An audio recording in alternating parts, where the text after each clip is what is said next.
오늘은 11조에 대해서 나누는데 본성을 사는 길, 그렇게 제목을 잡았습니다. 역사적인 시간입니다. 진실의 최후 보루를 여는 시간입니다. 이 11조를 마귀가 돈 문제로 만들어가지고 아무도 말하지 않고 모두가 부담스러워합니다. 돈은 부부 사이에도 얘기하기 부담스러워하죠. 그러니까 마귀가 얼마나, 이게 하나님의 핵심 기제이기 때문에 얼마나 우리를 속여 놓았는가, 참 안타까운 마음이 듭니다. 구원은 전혀 다른 차원을 사는 것입니다. 이 육체는 티끌보다 못한 것이죠. 육체가 있는 시간도 찰나보다 못한 것이에요. 그것을 살 수밖에 없는 우리입니다. 그런데 그 우리 속에 하나님이 하나님의 영혼과 신성을 주셨습니다.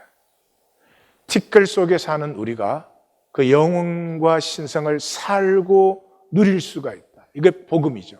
기쁜 소식이죠. 그런데 이것은 단절로는 되지 않습니다. 내 힘과 능력으로 만들어낼 수 있는 것이 아니니까.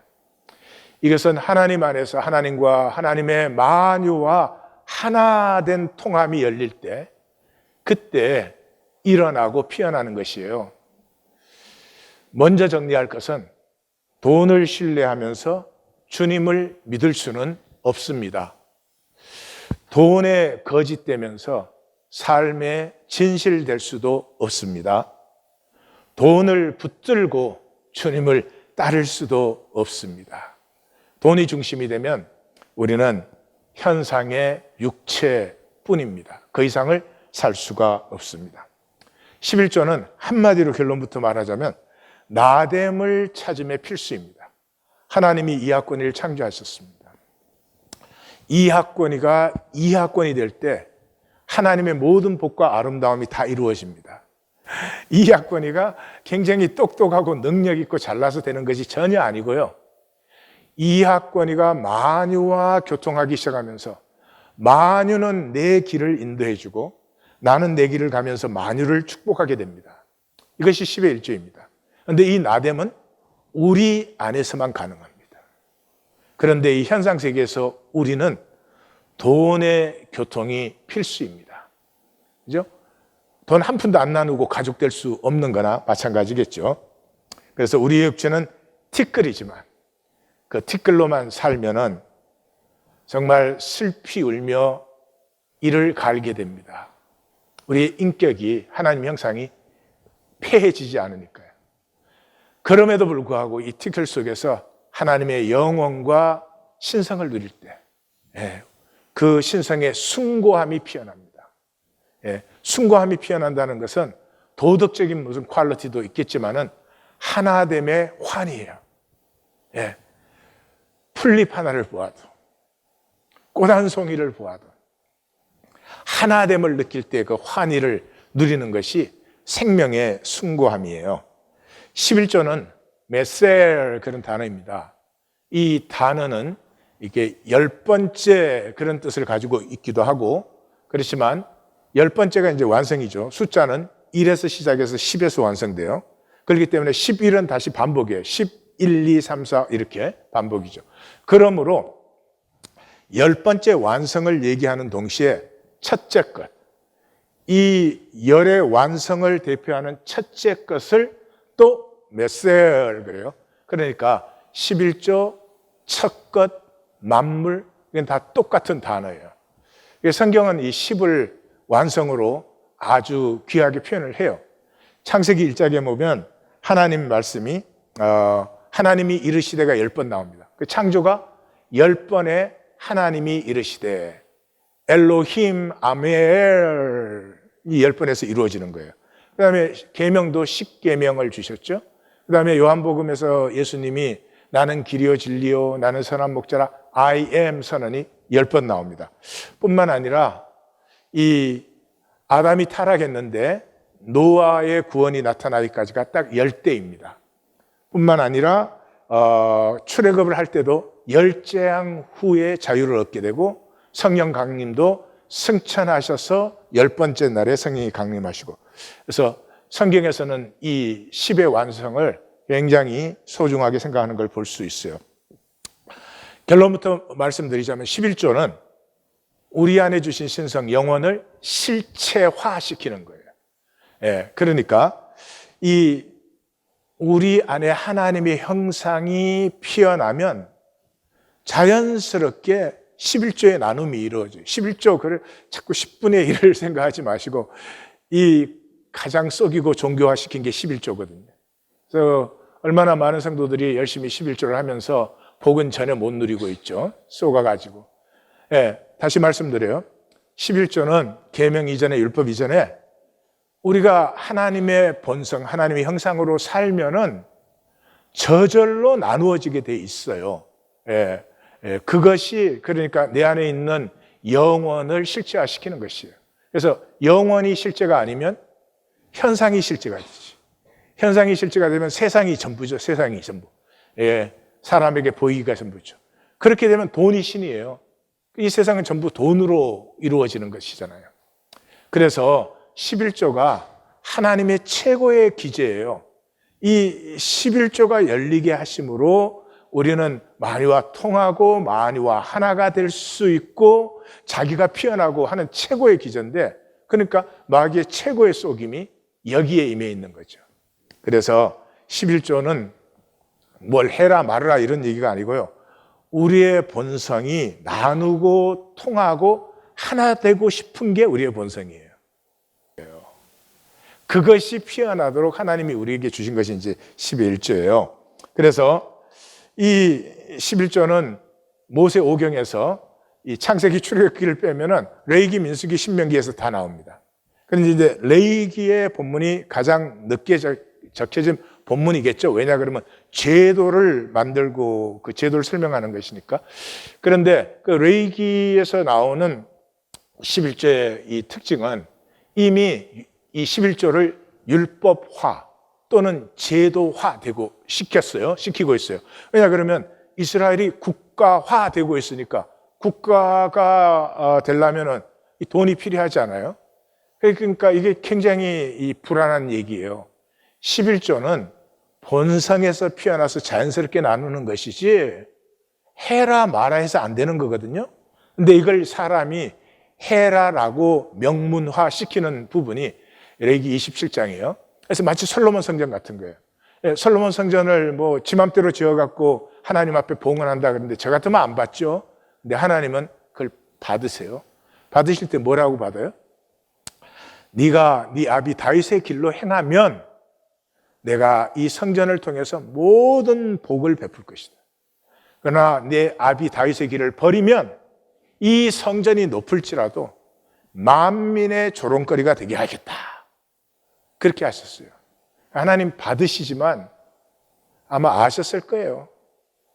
이렇게 해가지고 제대로 될 수가 없다 하는 것을. 그래서 이 레위기를 마감하는 27장에서 이 세 번이나 선언하죠. 11조는 여호와께 거룩한 것이다 라고 세 번 해요. 그러니까 하나님께 구분됐으니까 너네 마음대로 하지 마 이렇게 하는 거죠. 마음대로 하지 마. 그래서 마음대로 안 할 수 있으면 얼마나 좋겠어요. 그건 아니죠.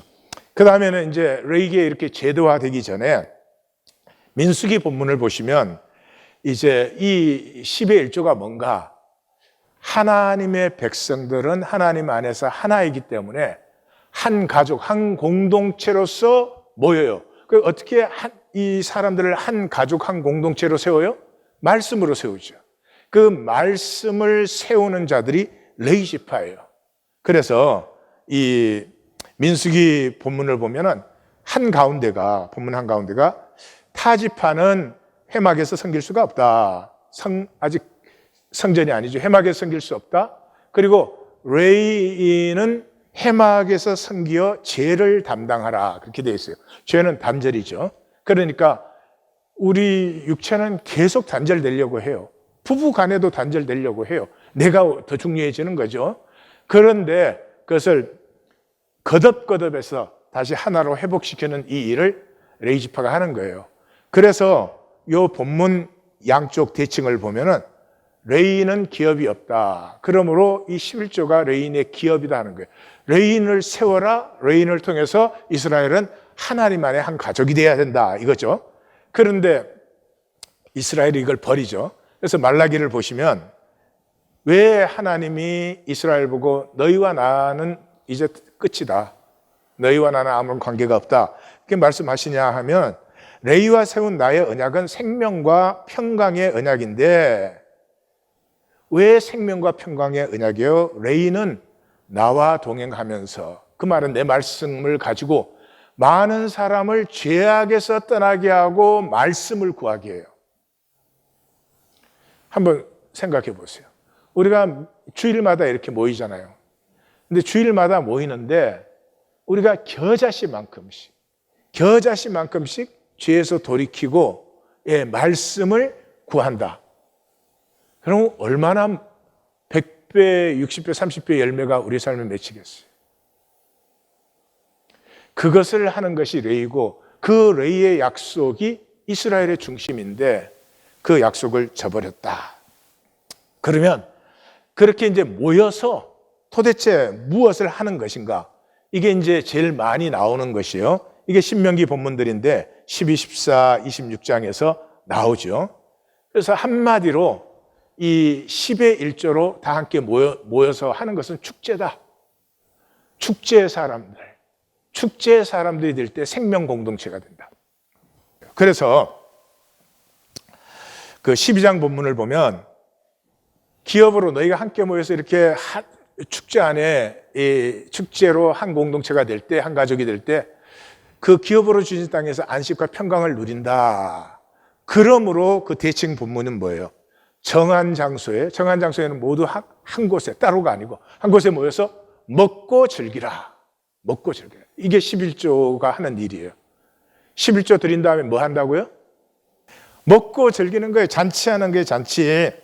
근데 이 본문에서, 12장 본문에서 딱 보시면 객이라는 말이 빠져 있어요.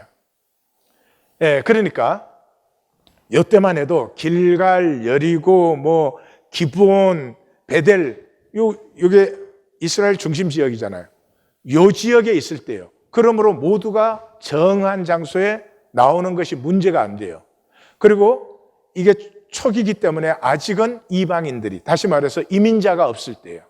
그런데 14장 본문회를 가면은 이 영토가 단까지 확장이 돼 있어요.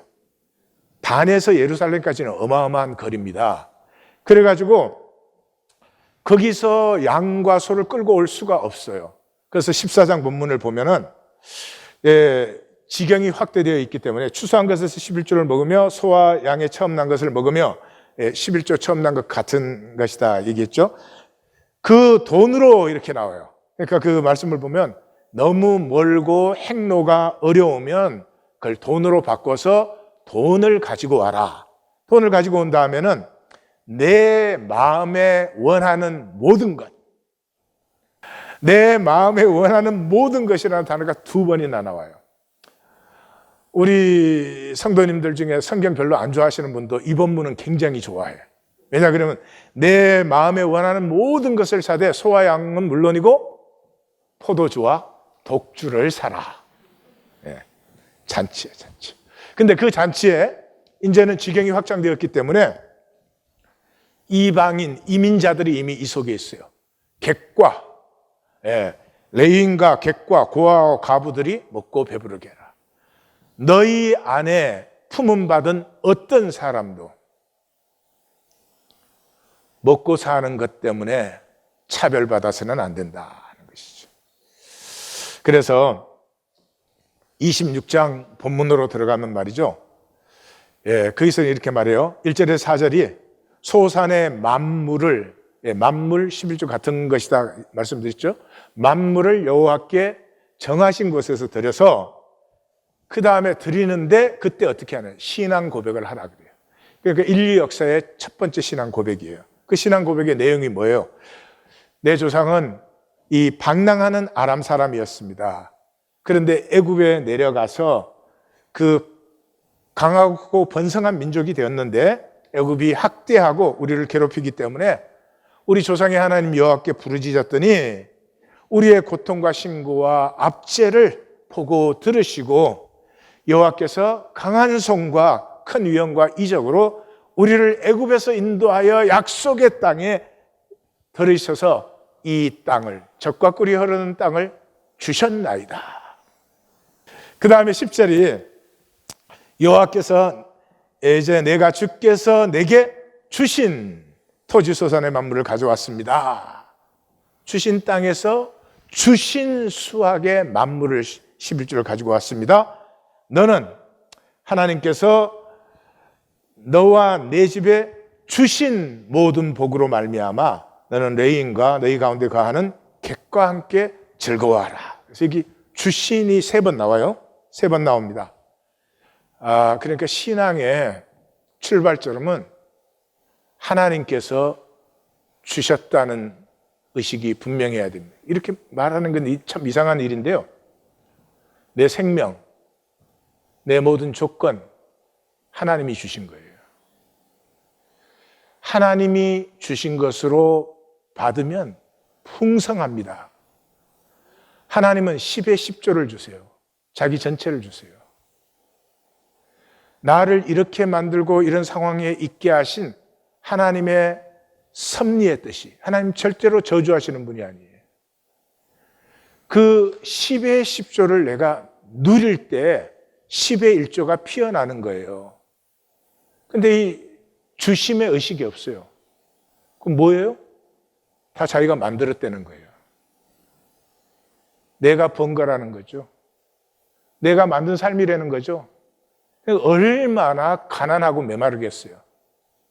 거기에서 11조가 나오겠습니까? 11조는 감두고 자기나 좀 잘 살면 다행이지. 이 주심의 의식, 모든 것이 주께로 말미암았사오니 여호와는 나의 목자시니 내게 부족함이 없으리로다. 이 의식에서 11조가 피어나는 것이지 사람 보고 드리라고 한 적이 없어요. 예, 아브라함에게 하나님이 한 번이라도 너 11조 드리라, 11조 이렇게 드린다 그런 적이 있어요? 없어요. 그래서 셋째의 11조는 레인과 객과 고아와 과부에게 주어 먹어 배부르게 하라. 그러니까 세 번째 해의 11조는 예루살렘으로 가지고 오지 아니하고 성읍에 쌓아서 그 객과 고아와 과부들이 먹을 뿐만 아니라 7년째 안식년이 왔을 때 그 성읍은 그것으로 같이 먹고 마시는 거예요. 그래요. 근데 이 세 번째, 3년째 예루살렘에 안 드리고 그 성읍에 쌓는 10의 1조는 사람들이 애곡하는 일이나 어려운 일이 있으면 초상이 나거나 이러면은 글로 슬쩍슬쩍 썼나 봐요. 어려울 때도 절대로 너희를 위하여 쓰지 말고 이것은 객과 고아와 과부와 기업 없는 자를 위하여서 쓰라. 그러고는 뭐라고요? 복을 내리소서 하라. 그래서 너희가 그렇게 하면 보배로운 백성이 되게 하고 보배로운 백성은 모든 민족 위에 뛰어나서 찬송과 명예와 영광으로 삼으시고 여호와의 성민이 되게 한다. 이 11조에서 성경에 제일 중요한 것은요, 11조에 대한 설명이 전혀 없어요. 한 번이라도 11조는 뭐 10분의 1 드리는 것이다, 그러니까 이렇게 해라든지 전혀 없어요. 아브라함이 제일 처음에 시작한 사람인데 아브라함에게 가르치신 적이 없어요. 그게 뭐예요? 이미 알고 있는 것을 하는 것이죠. 다시 말해서 사람의 자연스러운 본성이에요. 우리가 하나님의 형상인 이 본성을 산다면 자연스럽게 나누어지는 부분이에요. 예. 그래서 11조에 출발하는 장면을 이제 잠깐 볼 텐데요. 연대표를 보시면 이렇게 되어 있어요. 아브라함이 100세에 이삭을 낳았고 이삭이 60세에, 그러니까 아브라함이 160일 때 야곱이 태어났어요. 야곱이 태어나고 아브라함이 175세에 사망했으니까 야곱은 15년 동안 할아버지를 알고 만나고 봤어요. 그리고 자기 아버지를 또 죽을 때까지 누리죠. 그리고 77세에 하란으로 갔다가 97세에 하란에서 돌아오니까 돌아오고 나서 이삭이 사망을 해요. 그리고 야곱은 147세에 사망하지 않아요? 그러니까 아브라함의 연대로 보면 307년이 됐을 때예요. 이게 지금 제가 뭐를 말씀드리고 있느냐 하면은 아브라함의 11조 신앙을 이삭은 그대로 누렸어요. 근데 3대째 가니까 이게 이제 깨어져요. 그게 현상 세계의 혈육으로 사는 우리의 어쩔 수 없는 것이에요. 그래서 그 성경에서는 아브라함을 하나님이 친구라고 불러요. 3번이나. 그러니까 이 아브라함은 이 자기의 것을 내 거야. 내 거는 나만 써. 이 아까운 걸 왜 나눠? 그러지 않는 사람이었어요. 그래서 이렇게 그 생명의 본성인 나눔이 있는 사람이었어요. 그래서 율법 전, 종교 전에 이 11조, 우리로 말하면 11조를 나눈 것이죠. 그것을 이제 두 가지에서 볼 수 있어요. 그런 사람이었기 때문에 본토 친척 아비의 집을 떠날 수 있어서 하나님이 아브라함을 부르신 것이고요. 그 다음에 두 번째는 아브라함이 그 당시에 근동의 최고 강자인 그달라오멜 4개국 연합군을 이깁니다. 그러면 이게 지금 시족사회에서 부족사회로 전환되는 BC 2000년경이거든요. 이 그달라오멜이 그 근동 일대 정복자였는데 군대가 아무리 적어도 1000명이고 1000명은 훨씬 넘었을 것입니다. 2-3천 됐겠죠. 근데 아브라함이 318명으로 추격해서 그달라오멜을 쳐부십니다. 어떻게? 그달라오멜의 군대는 전부 돈 받고 싸우는 용병들입니다. 아브라함의 318명은 한 가족이었어요. 지금 뭐 때문에 전쟁하러 올라갔죠? 롯 때문이에요. 데라에 아들이 셋이 있었죠. 하란과 나홀과 아브라함이 있었어요. 근데 하란은 아버지 데라보다 먼저 죽었어요. 근데 이 셋 중에 자식이 있는 건 하란밖에 없었어요. 하란에게 두 딸이 있었고 롯이라는 아들이 있었어요. 그래서 두 번째 나홀은 이 두 딸 중에 하나와 결혼을 해요. 이 고아를 거두는 결혼이죠. 그리고 그러면 아들 하나 남았잖아요. 아들이 하나 있는데 아브라함은 자식이 없었기 때문에 이 롯을 아브라함이 데리고 왔어요. 그러니까 아브라함에게 롯은 조카가 아니고 아들이에요, 아들. 그래서 아브라함이 롯만 나오면 정신이 나가버려요. 그래서 그달라오멜에게 잡혀갔다는 소식을 듣고 자기 집안에 그 318명이 데리고 있던, 우리로 말하면 종이잖아요. 종을 데리고 올라갔습니다. 여러분이 그 군대라면 어떠시겠어요? 주인의 아들인지 조카인지 얼마나 중요한지 모르지만, 아니 왜 내가 여기에 목숨을 바쳐 싸워야 돼? 아니, 내 죽으면 우리 처자들은 어떻게 하라고? 그렇죠? 근데 이 318명이 다 자기의 일처럼 싸웠어요. 그래서 연합국을 깨뜨려 버렸어요. 그럼 아브라함에게 뭐가 있었죠? 삶을 나누는. 그런데 종 대접하는 것이 아니라 마치 가족처럼. 우리 가족도 그랬잖아요. 내가 먼저 먹고 이게 살아 있어야 되잖아요. 그러니까 내가 가장 많은 부분을 쓰겠죠. 그럼에도 불구하고 내가 건강하고 이렇게 하려고 하는 건 뭐예요? 가족을 더 잘 섬기고 가족을 세우려고 하는 거 아니에요. 11조가 그러한 것이다 이 말이죠. 그래서 승리를 거두고, 그래서 그 단까지 올라가요. 그 단에서 그달라오멜을 쳤거든요. 이겼거든요. 근데 롯이 거기에 없으니까 다시 호바로 올라가요. 이 아브라함이 뭐 하여튼 정신이 없어요. 그래가지고 이제 딱 돌아왔는데 소돔 왕이 마중을 나온 거예요. 소돔 왕이 마중을 나오는데 그거는 이제 그 당시의 예대로예요. 게선 장군이 승리해서 돌아오면 왕이 마중을 나가요. 그럼 게선 장군이 자기 전리품을 전부 왕에게 드려요. 그럼 왕이 나누어 주는 거예요. 근데 이 소돔 왕은 물론 자기의 처지도 자기는 패했고 아브라함이 자기 장군도 아니죠. 그래서 그런지는 모르지만 하여튼 파격적이에요. 모든 전리품을 네가 다 가져라 그래요. 근데 만약에 아브라함이 전리품을 물론 자기가 다시 돌려받는다고 해도 다 왕에게 주고 그 왕이 자기에게 하사하는 것이 되면은 아브라함은 누구에게 속한 사람이에요? 예, 소돔 왕에게 속한 거죠. 그때 멜기세덱이 나타나요. 이 멜기세덱은 부모도 없고 고아, 족보도 없고 시작도 없고 끝도 없는 항상 제사장이에요. 예, 근원이 없는 사람이에요. 근원이 없는 것은 무엇이죠? 근원 자체죠.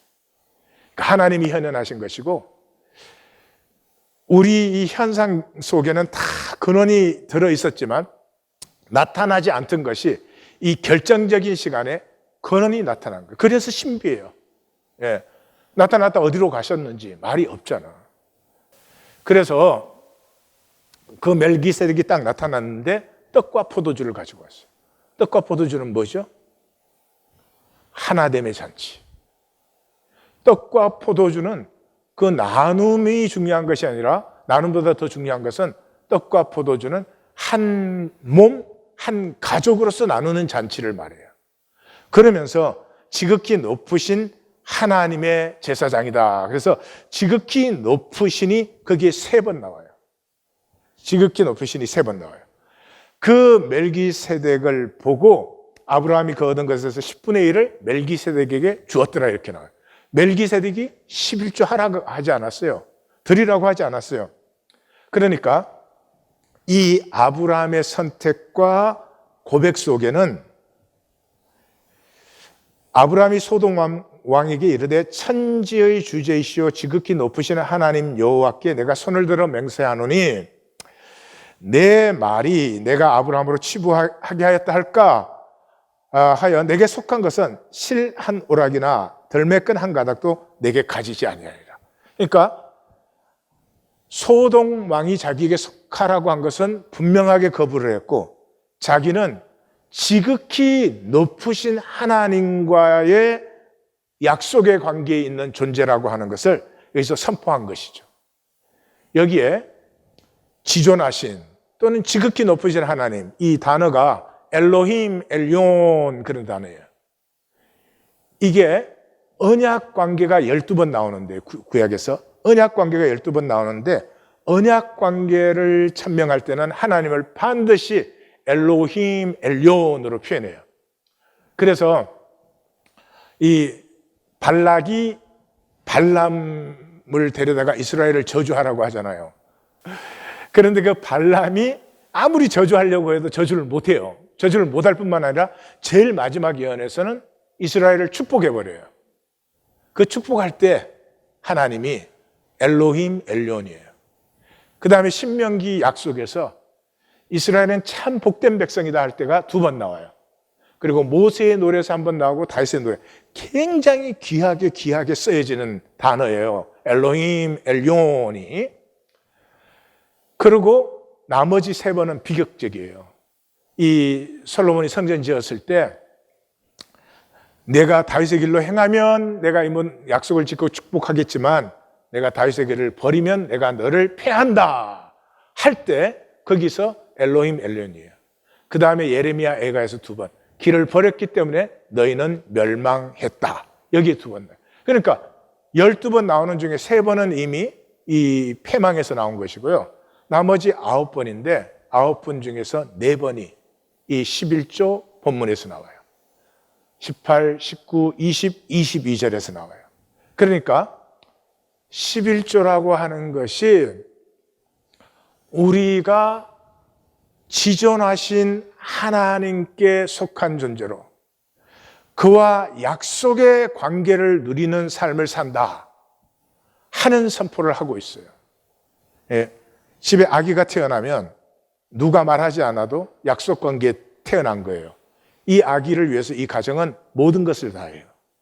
그와 마찬가지로 지극히 높으신 하나님께서 나를 창조하셨어요. 창조하신 이유는 자기가 창조하신 것은 복되고 아름답다는 자신감이 있기 때문이에요. 안 그러면 나에게 허락받아야죠. 그래서 이 지극히 높으신 하나님과 내가 끊을 수 없는 약속의 관계 안에 있으며 그 약속을 살며 누리며 그것을 통해서 하나님의 뜻을 이루는 존재다 하는 것의 중심과 증거가 11조의 나눔이 이루어지는 것이다. 예. 이 11조를 제일 잘 설명한 분은 기독교 신학자가 아니고요, 파울로 코엘료예요. 우리 저 영감술사 같이 읽었죠? 그 영감술사를 딱 여시면 첫 페이지에 헌사, 모든 책은 헌사가 나와요. 거기에 위대한 유업의 비밀을 알고 그 비밀을 피울 줄 아는 영감술사 제이에게 그랬어요. 이 제이가 누굴까? 두말할 것도 없죠. 지저스, 예수님이에요. 그걸 또 더 분명히 알 수 있는 게 그 헌사 다음에 두 개의 얘기를 적어요. 이 산티아고 얘기를 시작하기 전에 두 개의 얘기를 적어요. 첫 번째가 마르다와 마리아의 얘기예요. 마르다는 많은 일로 분주하고 염려가 많은 사람이에요. 우리 현대 세계는 이런 사람을 성공했다 그래요. 예, 일이 많고 스케줄이 꽉 차 있고, 예, 아침은 뉴욕에서, 뭐 다음 날은 홍콩에서, 그 다음 날은 런던에서, 이런 사람을 굉장히 성공했다 그래요. 많은 일로 분주해, 염려도 많아. 그런데 주님께서 마리아를 보고 이 좋은 편, 근데 뭐가 좋아요? 주님의 말씀 앞에서 마리아는 자기 자신에게 흠뻑 빠져들고 있어요. 그 말씀 속에서 자기를 만나고 자기가 누구인지를 느끼기 시작하는 것이죠. 그 다음에는 오스카 와일드의 나르시시스 신화를 적어요. 나르시시스 신화는 다 아시죠? 뭐 자기가 너무 잘생겨가지고 이 호수에 비친 얼굴 때문에 빠져 죽었다. 그래서 그 나르시시스가 그 호수에 빠져 죽는 것으로 이제 신화는 끝나잖아요. 근데 오스카 와일드는 그게 한 가지 얘기를 더 붙여요. 거기에서 그 숲의 요정 호레이아스가 그 나르시시스의 아름다움이 없어졌다는 것 때문에 굉장히 슬퍼해요. 막 슬퍼하는데 호수를 봤더니 호수가 쓰디쓴 눈물을 흘리면서 더 슬퍼하고 있는 거예요. 그래서 숲의 요정 호레이아스가 그렇게 말을 해요. 그렇다. 이 세상에 가장 슬픈 것은 너다. 너는 얼마나 그 나르시시스의 그 아름다움을 난 잘 볼 수 있었느냐. 그런데 이제는 보지 못해서 정말 네가 슬프겠구나. 그러니까 호수가 아니야. 나는 나르시시스가 내게로 와서 자기 모습을 볼 때마다 나는 그의 눈 속에 비친 나를 볼 수 있었어. 호수가 자기를 볼 수 없잖아요. 근데 나르시시스를 통해서 자기를 보고 자기를 알고 자기를 발견해 나가고 있었는데 그 나르시시스가 죽어버린 거예요. 그래서 슬퍼했다. 이걸 적어요. 그러니까 산티아고의 연금술사의 주제는 뭐냐 그러면 하나님이 이하권이를 만들었어요. 그럼 가만히 있으면 이하권이 되는 게 아니죠. 이하권이 되는 나뎀의 여정, 꿈의 여정을 가야 돼요. 이 꿈의 여정을 가는 동안에 가짜 나는 자꾸 죽어야 돼요. 처음에는 뭐 이것도 되고 싶고 저것도 되고 싶고 좋은 건 다 가지고 싶고 하는데 그 가짜 나는 쓰러지면서 진짜 나가 점점점 선명해져 가지고 결국은 나뎀을 찾게 되는 것이에요. 이 하나님이 만드신 나뎀이 보화 중에 보화라는 거예요. 그래서 그 여정을 가는 산티아고에게 집신오파가 나타나요. 이 집신오파는 그렇게 말해요. 내가 길을 알려줄 테니까 네가 보물을 발견한 다음에 10분의 1을 나한테 바쳐야 된다. 이건 가짜예요. 왜냐 그러면 내가 보물을 발견하니까 나와 보물은 분리되어 있어요. 나와 보물은 분리되어 있으니까 그 보물은 나가 아니에요. 나의 소유예요. 이게 세상의 거짓말. 내가 뭐냐 하는 걸 자기의 소유가 자기인 줄 알아요. 근데 멜기세덱은 나타나서 뭐라 그래요? 너가 보물을 찾는 여정을 출발하고 싶어? 그러면 지금 나에게 11조를 드려라 그래요. 그러니까 11조를 드린다는 것은요, 내가 나뎀의 여정을 가는데 이 만유와 내가 나누어지는 거예요. 나누어져서 만유는 나의 길을 점점점 선명하게 알도록 도와줘요. 그리고 나는 나의 나눔을 통해서 그 나의 나됨의 길을 축복하는 만유를 다시 나도 축복을 해요. 이것이 코엘료의 11조예요. 가장 정확하게 본 사람이에요. 그래서 자신의 꿈을 전심으로 찾으면 우주 전기가 돕니다. 우주 전기가, 우주 전체, 만유가. 그러니까 하나님의 형상으로 우리의 생명이 만들어졌는데 이 생명은 나누어짐으로 나로 피어나요. 나눔 없이는 아무것도 안 되죠. 상식적인 얘기예요. 나무 한 그루가 나무로 피어나요.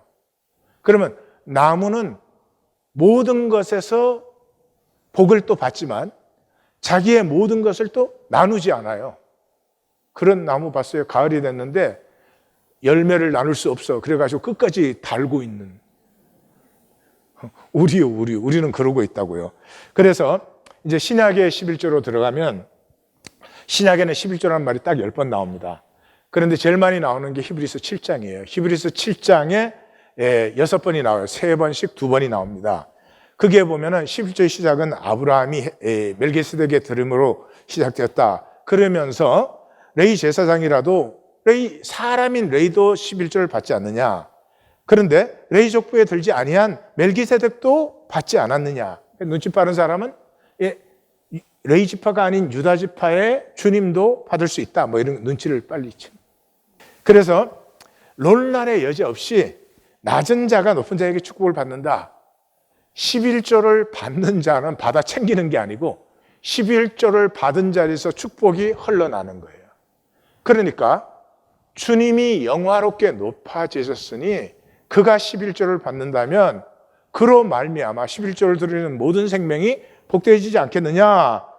그리고 죽을 자는 레위지파 사람들이었잖아요. 그 레위지파도 11조를 받았는데 산다고 증거를 받은 부활하신 주님께서 하물며 11조를 받을 수 없겠느냐. 그러니까 여기서 벌써 눈치채시죠. 사도 공동체를 향해서 유대인들이 이 박해하는 것 중에 하나가 너희가 왜 11조를 받아? 너희 중에 레위지파가 있어? 그러는 거죠. 근데 야, 지금 무슨 정신 나간 소리야. 주님께서 부활하심으로 모든 말씀이 이루어졌고 제사의 직분도 바뀌어졌어. 지금은 만인 제사장이야. 모두가 하나님의 자녀고 하나님과 직접 교통하는 시대야. 예. 주께서 유다 지파에 나신 것은 레위 지파에 날 수 없어서가 아니라 멜기세덱의 반차. 하나님의 근원이 현현되신 거예요. 주 예수 그리스도 안에 십자가의 하나님, 사랑의 하나님, 구원의 하나님이 현현되신 거야. 그러므로 율법의 보증보다 더 좋은 언약의 보증이 되어서 예수는 영원하시기 때문에 영원한 제사를 완성시키셨도다. 너희는 이제 영원을 나누어라. 그런데 그 부르심과 약속을 이스라엘이 피했어요. 어떻게 해요? 우리는 한 아버지의 한 가족인데요. 이거 피하고 일단 나만 잘 살고 보자. 그렇게 잘 살아지지 않아요. 사람이 하나님의 것을 도둑질하고 내가 뭘 도둑질했냐? 그런다는 거죠. 예. 함께 나누어져야 될 것. 내 것이 아닌 것을 내 것이라고 하는 게 도둑이죠. 그래서 단절된 삶에는 어쩔 수 없는 것이죠. 그래서 총 결론이 뭐예요? 아비의 마음을 자식에게로, 자식의 마음을 한 가족이 되게 하는 것에서 우리에게 주신 영혼과 신성을 피워내는 것이다. 그래서 다윗이 계획을 할 때 다윗의 계획이 삼직 중심이에요. 중심의 레위지파를 회복시켜요. 다윗 전에 아시죠? 사사기에 어떻게 됐어요? 레위지파가 다 폐해져 가지고 먹고 살 길을 찾아서 북왕국에 있는 레위지파는 남왕국으로 잡찾으러 오고 남왕국에 있는 레위지파는 북왕국으로 잡찾으러 가고. 그래서 레위지파를 써요. 레위지파가 아까 뭐 한다고 그랬죠? 하나님 앞에 모여서 단절로 살려고 하는 내 에고를 돌이키고 말씀으로 하나됨을 회복해요. 그리고 왼쪽에는 이 블레셋에서 지켜야 되니까 군대가 있고 오른쪽에는 백성들의 삶을 어려움 속에서도 축제로 만드는, 이것으로 다윗 시대에 이스라엘의 힘이, 아브라함의 318명의 힘이에요. 다윗 시대에 이스라엘 군대가 있었어요. 다윗이 개인적으로 쓴 용병들이었습니다. 이게 팔레스타인 전체를 통일했어요.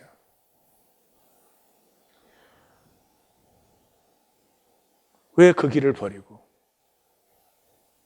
메마르고 가난한 단절의 삶을 우리는 그냥 지키기에 급급한지 한 번쯤 우리 스스로 점검을 해보셔야 돼요.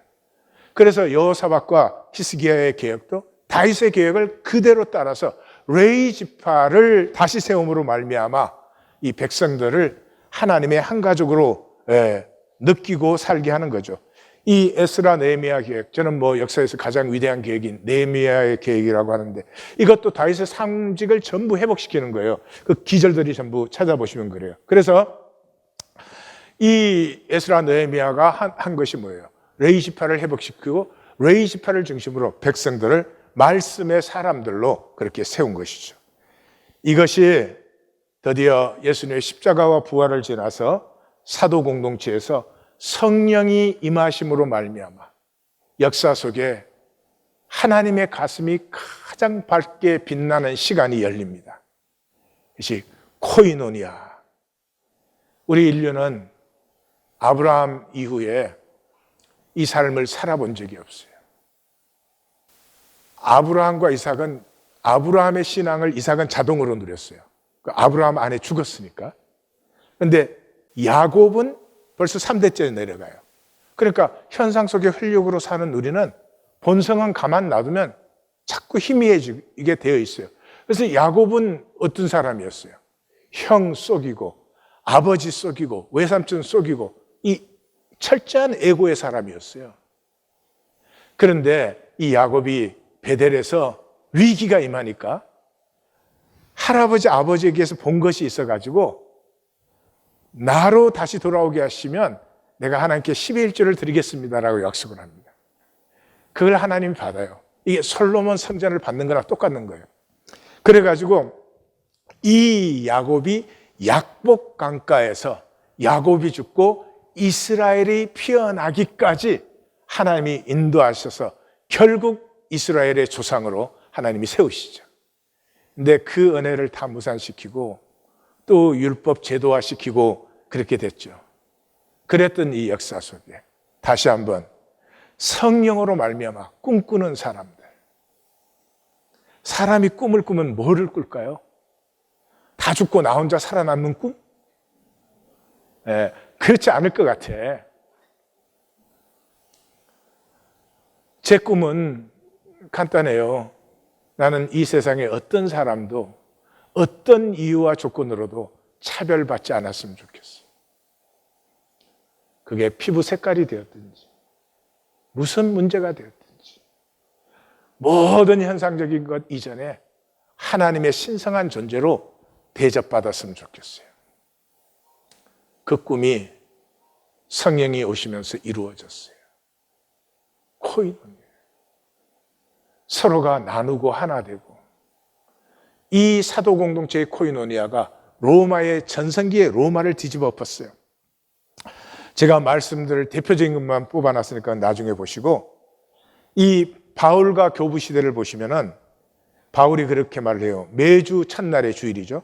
너희 각 사람이 하나님께서 주신 대로 드려서, 아까 신명기에서 주심의 의식, 내 생명, 내 존재, 내 삶 하나님께서 주신 걸로 받으세요. 10의 10조로 받으세요. 이걸 내가 만든 것, 내가 지켜야 되는 것으로 하면 그 메마름이 말로 다 할 수가 없어요. 가족끼리 사는데도 마음이 각박해져요. 주신 대로. 또한 주신 대로라고 하는 말은 이미 11조를 포함하고 있죠. 주신 대로 따라서 드리는 것이니까. 이 교부 시대를 보면 말이죠. 그 이레니우스는 폴리카프의 제자고 폴리카프는 요한의 제자예요. 근데 그 시대에 또 기독교 문헌인 디다케를 보면은 11조를 하라고 가르쳐요. 읽어보면 가슴이 뭉클할 정도예요. 그럼에도 불구하고 이게 좋지 않은 사인이에요. 11조는 가르쳐서 하는 게 아니에요. 가르쳐서 해봐야 종교의 율법으로 해요. 복을 못 누려요. 11조는 다시 말하지만 우리가 구원받을 때 구원에는 어떤 종교적인 조건도 없어요. 그냥 내가 나로 아버지께 나가면 아버지는 받아줬어요. 구원되는 거예요.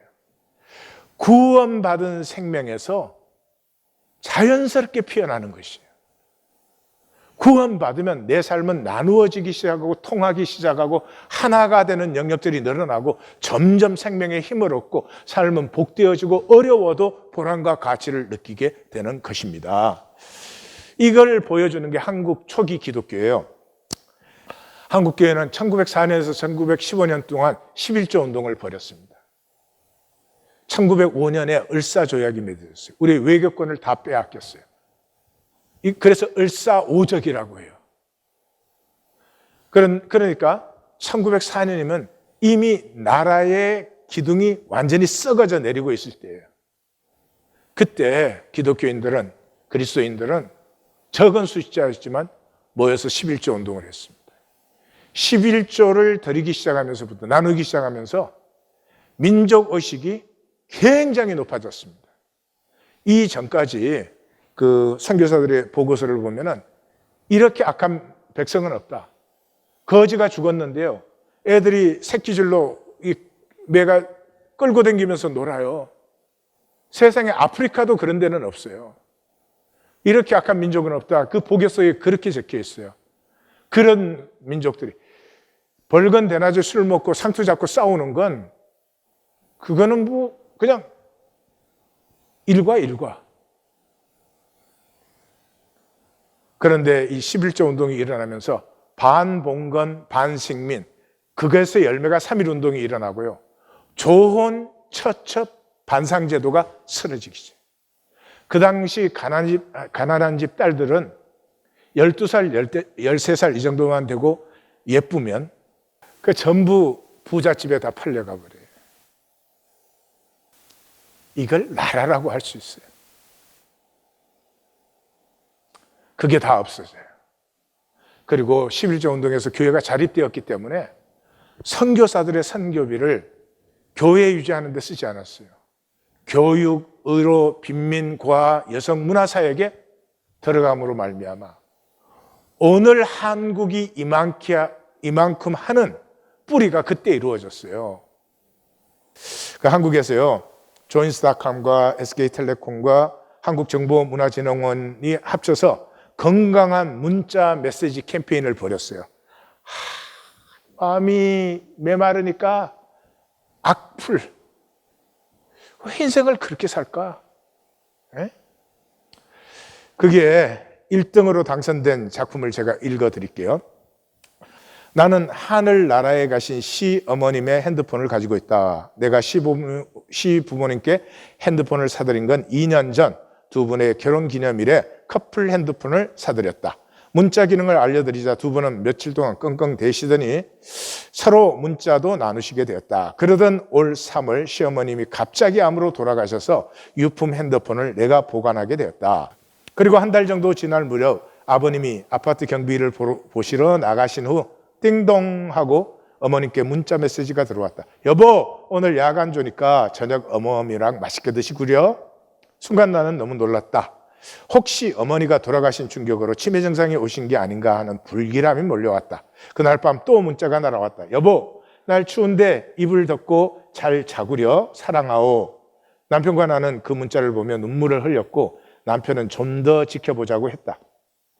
아버님은 그 후 여보, 비 오니 우산 가지고 마중 갈게. 몇 시에 갈까? 아니지, 내가 미친 것 같소. 보고 싶네. 라는 문자를 끝으로 한동안 메시지를 보내지 않으셨다. 그 얼마 후 저녁 시간에 아버님이 무겁게 말씀하셨다. 아직도 네 시어머니가 문을 열고 들어올 것만 같아서. 느껴지시죠? 예. 그냥 내 어머니랑 했던 대로 문자를 보냈지만 답장이 안 오더라.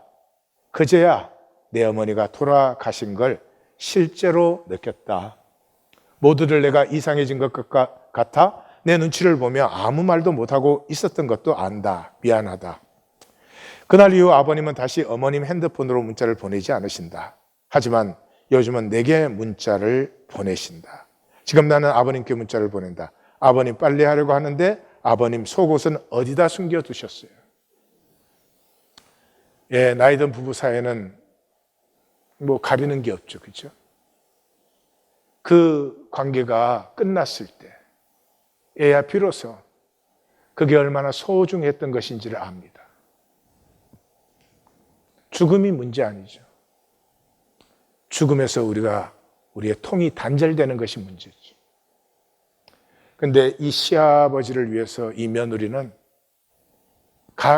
가리고 싶은 속옷까지도 나눔을 해줌으로 말미암아 그 아내에 이른 시아버지의 아픔을 조금이라도 품는 것이죠.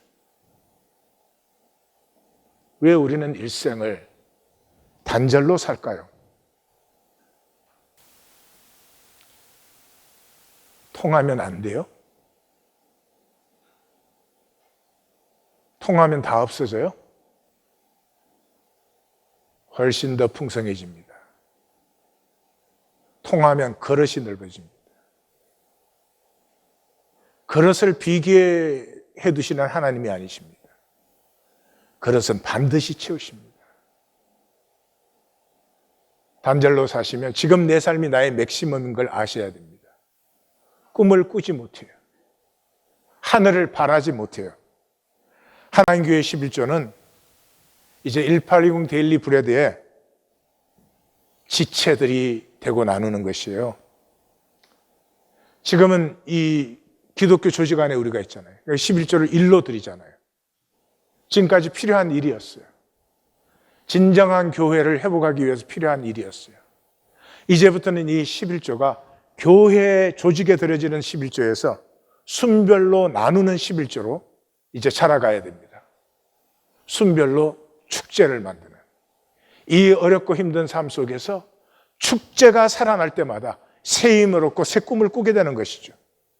속지 마십시오. 세상은 우리 보고 수명을 연장했다고 그래요. 아니요. 노년을 연장했어요. 노년을. 그러니 더 불안하죠.